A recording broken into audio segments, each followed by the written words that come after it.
Hey everyone, so today I am going to show you how to use watercolor masking fluid. Masking fluid is used to preserve whatever color is underneath it and allows you to paint colors around it and over the top of it.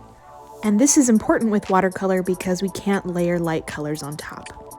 The supplies you'll need are masking fluid, a brush, but don't use your nice expensive brush. Use a cheaper brush because the masking fluid can get stuck in the bristles. And I also use dish soap, and I'll show you why. Now, this is my favorite trick I learned a long time ago, but when you add a little bit of dish soap into your bristles before using the masking fluid, it won't get stuck in your bristles forever as it starts to dry when you're painting.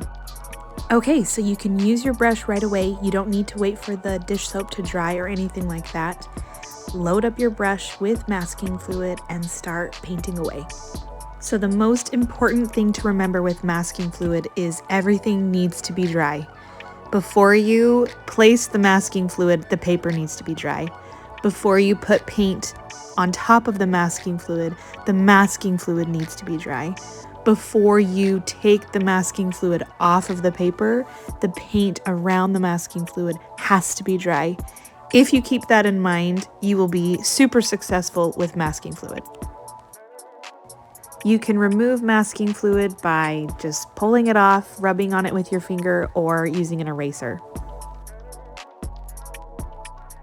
Now I'm going to take you through 4 mini tutorials to show you the different ways you can use masking fluid to create beautiful paintings.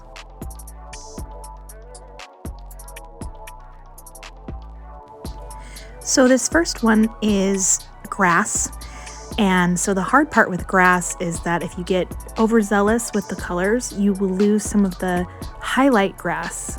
And so masking fluid can help with keeping some of those light areas. So while that dries, I'm going to move to the next square. And for this one, I wanted to show you how you can use masking fluid on top of a color. So I'm just painting a base green color. And while that dries, I am starting the masking for the ocean in this square. So I'm going to show you how you can mask off the white foam areas when you're trying to paint the ocean. It's really hard to keep those white areas white.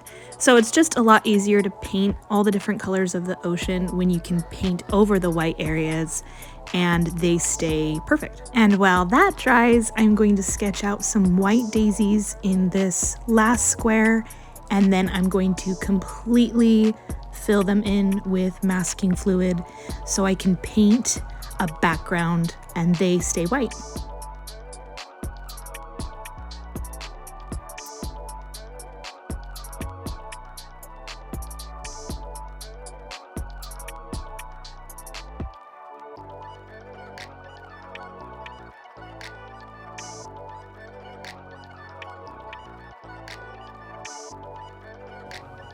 I also flicked some white dots of masking fluid on the paper for added effect.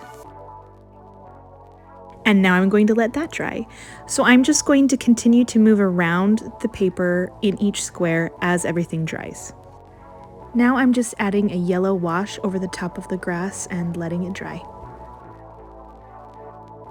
And now we are finally adding masking fluid to this upper square. I really wanted to show you how you can mask off any kind of color. It doesn't have to be white. And so for this box, I'm doing layers of leaves and different washes. For the grass, I'm just going to continue to add different colors of grassy strokes until I'm satisfied with how it looks before I take the masking fluid off.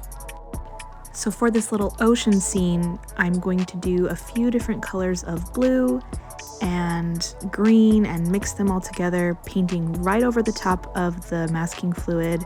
And then when I get to the bottom of where those first masking fluid lines are, that's when I start adding in the sandy colors and then letting them blend in together so that it looks really natural.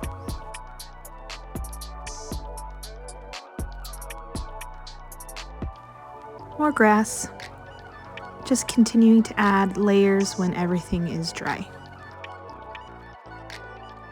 For this leafy one, I want to place a dark wash right over the top of all of those leaves so that those leaves will stand out, and then let that dry.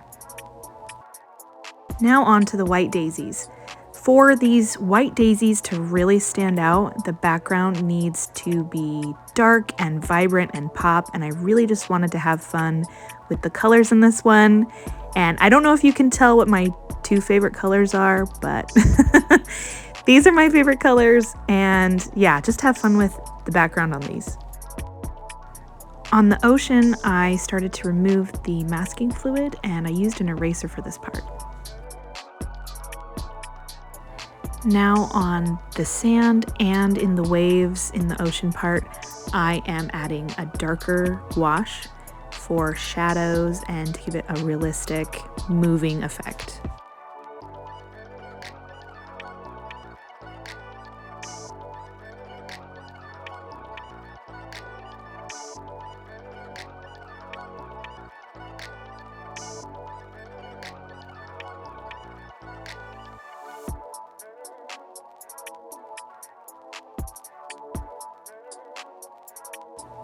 Now I'm adding another layer of leaves onto this piece. So really what I'm doing is I'm masking off leaf shapes in this new wash color. And for the grass, I'm now using my finger to remove the masking fluid. And with those highlights exposed, I'm adding another color so that they're not quite as stark, but you can still see them present.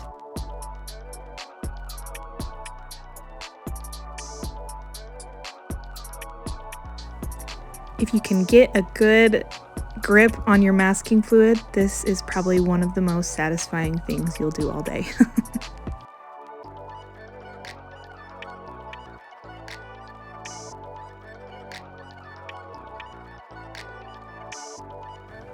So with the masking fluid removed, I'm starting with the center of the flowers, and then I'll work my way down to the petals.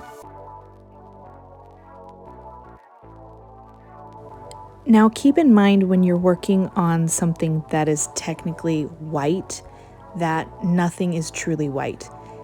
Usually things that are white have a reflection of the things around them. So because my background is blue and green, I tried to reflect a lot of blues and greens and grays within the flower petals.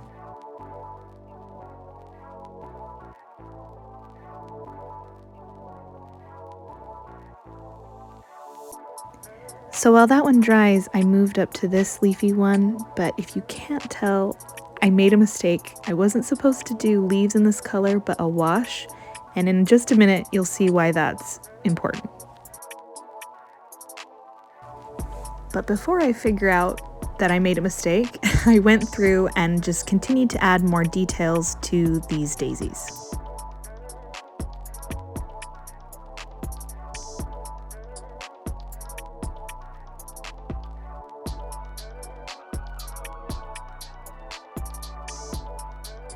So I start to take the masking fluid off, and I realize there's no contrasting color around those leaves, and so they don't stand out.